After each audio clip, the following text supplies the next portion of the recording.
So guys, first off, let's get into the deck profile. I've tested this out. We have 4 Pagumon. You could play the new BT 15. Is it 15? 14? 14. Blast Ace Mishimon.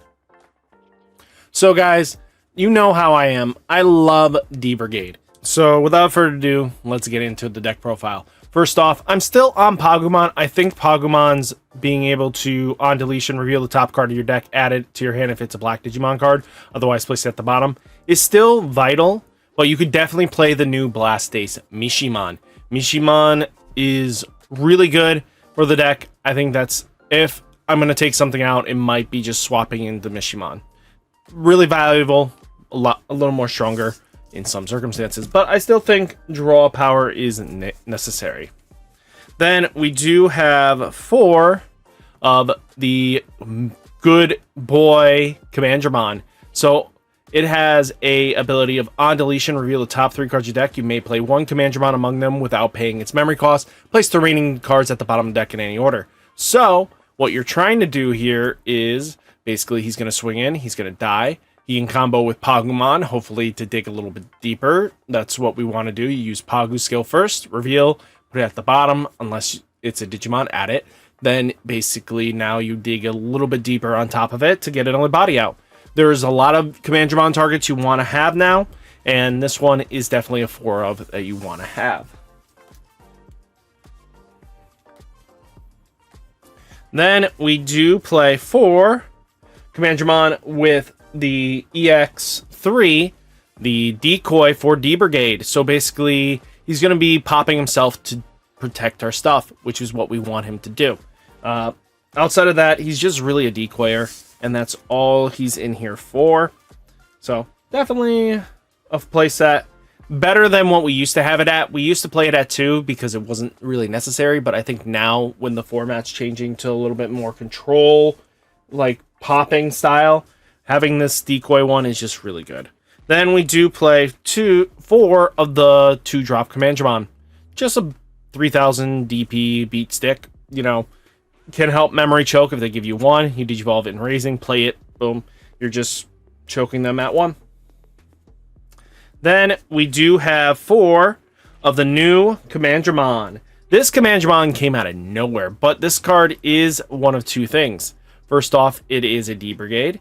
It's a cyborg, but it's also a Digi-Police. So it has an on-play, reveal the top 5 cards of your deck, add 1 card with D-brigade or Digi-Police and its traits among them to your hand. Place the rest at the bottom of the deck, or top or bottom of your deck, how you like. But all turns, when this Digimon would leave the battle area other than by effect, by deleting one of your other D-brigades in its traits, prevent it from leaving play. So it helps be sticky, especially when your opponent has bounce effects and removal effects. This is just really to help keep your D-brigade on board. And then finally, the last rookie we're playing is Commandramon 4-drop, 5000 DP. Just so that we round it out. So we're at 4, 8, 12, 16, 18 Commandramons now. It's still a rookie rush style of play, so you want to have as many rookies as physically possible. But what's really nice is that in BT14, we got High Commandramon. This card is probably nuts. So first off, it counts itself as a Commandramon. So that is really important. But when attacking, reveal the top 3 cards of the deck. You may play 1 D-brigade D-police trait with a play cost 3 or less among them without paying the cost. Place the rest at the bottom of the deck. But all turns, when this Digimon would leave the battle area, it has the same effect once per turn. So if you get it in a stack with the new super rare Commandramon from BT14, you definitely get some value out of that. So you can at least keep your stack on the board twice. They're not removing it very easily. But being able to play him off your original Commandramon is nuts. So being able to have 2, another decent target, a level 4, we didn't ask for it, but that's what we wanted, to be honest. We got Numemon as a 2 of. It's in here because it is a Digi-Police, and the fact that you can play Tamahime by placing 1 Tamahime from your hand as a bottom Digi-Evolution card. One of your Digimon gains Rush for the turn. Just being able to give Rush for a 3-drop is not bad, even if it gives itself. And it has a Blocker inheritable. So being able to give Blocker to your stack is not bad. But the fact that you can play the Tamer, get it tucked under, and because the Tamer has an end of turn skill, you can pull it out and play it, and then you gain all the inheritables. Really good, really solid. Then we do play for Commandramon.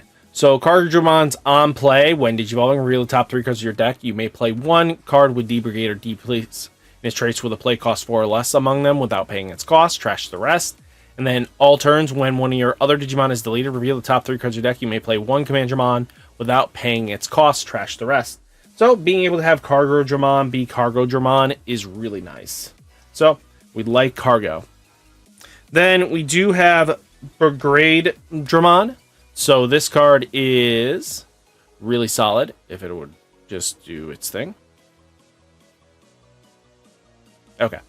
When Digivolving, choose any number of your opponent's Digimon so that their play cost totals up to 7 and delete it. So you can choose multiple Digimon until you have a total play cost 7. So if they're going wide, you can remove a wide board. But opponent's turn, all your opponent's Digimon with D-brigade, all your Digimon with D-brigade gains Blocker. So all your little guys can go suicide for blocks. But end of your turn, reveal the top 3 cards of your deck. You may play any number of cards with D-brigade or D-police traits to a total play cost 7 among them without paying its cost. Trash the rest. So you get to build a wide board as well. So any combination of numbers can create this. That's why we do play very distinct numbers. So you can just build a wide board and build a blocker wide board. So definitely like that. Then we do play a semi-expensive card, Death X, at 2. You could definitely not play this and not care. I'm going to be straight with you. So Death X basically reduces play costs for each Digimon and Tamer your opponent has.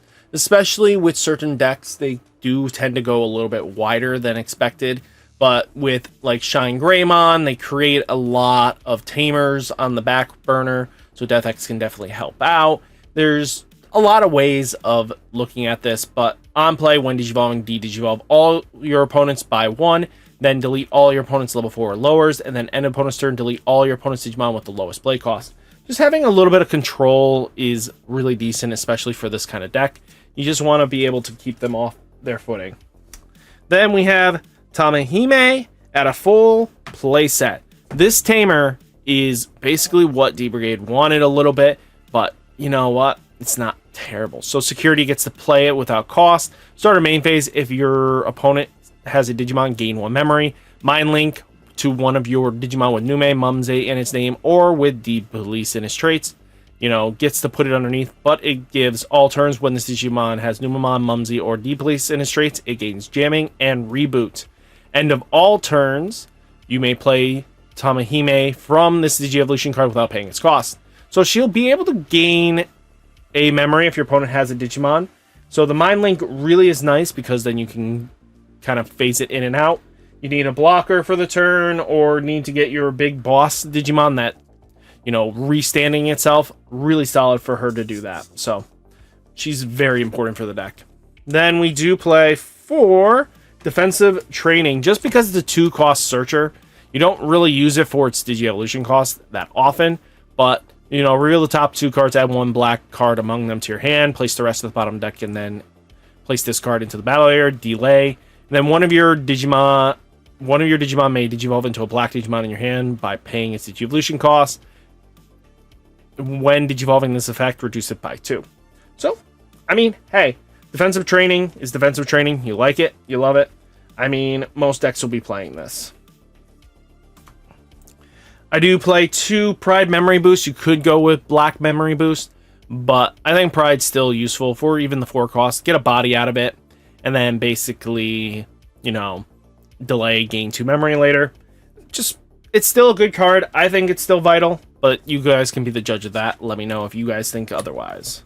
Then we do have 3 Ultimate Flare. Ultimate Flare might not seem too good in most formats, but because boards still go a little bit wide and they build big stacks, you know, just having this hit in security against your opponent can literally set them back by a lot, because de-digivolving their Digimon by 3 is huge. So I think just 3 ulti flares is good enough.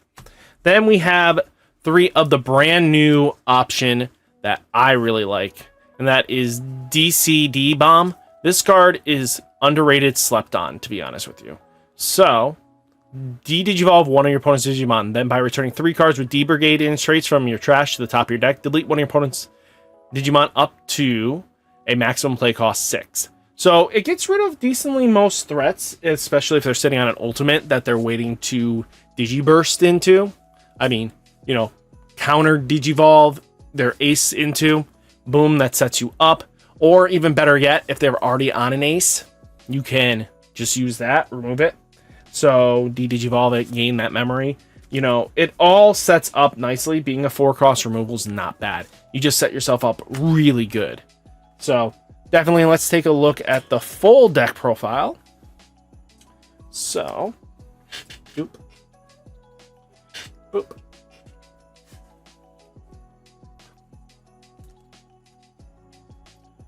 So, hopefully you guys enjoyed this deck profile, and it's quite amazing. I think the deck has a lot to stand on, and people that say it doesn't is sleeping on it. But D-brigade definitely is still the kind of deck that it wants to play how it used to play. There's no issue with that, and I have no objections on playing how it wants to play. It wants to play like a Rookie Rush style of play. That is fine. Play it like that. You guys get so much value out of it now. It's not even funny. Death X going down doesn't hurt as much. You got plenty of D-brigades. You got plenty of stuff. You have the Pogus. You got everything your heart desires to be played with. So definitely this is a very powerful deck. So guys, hopefully you enjoyed the deck profile. Hopefully this gave you guys some creative thoughts once we get closer to November, where we can build this deck for real. So guys, hopefully you liked the video. Hit that like button, hit that subscribe button, stay safe, stay healthy, and I'll catch you next one. Peace!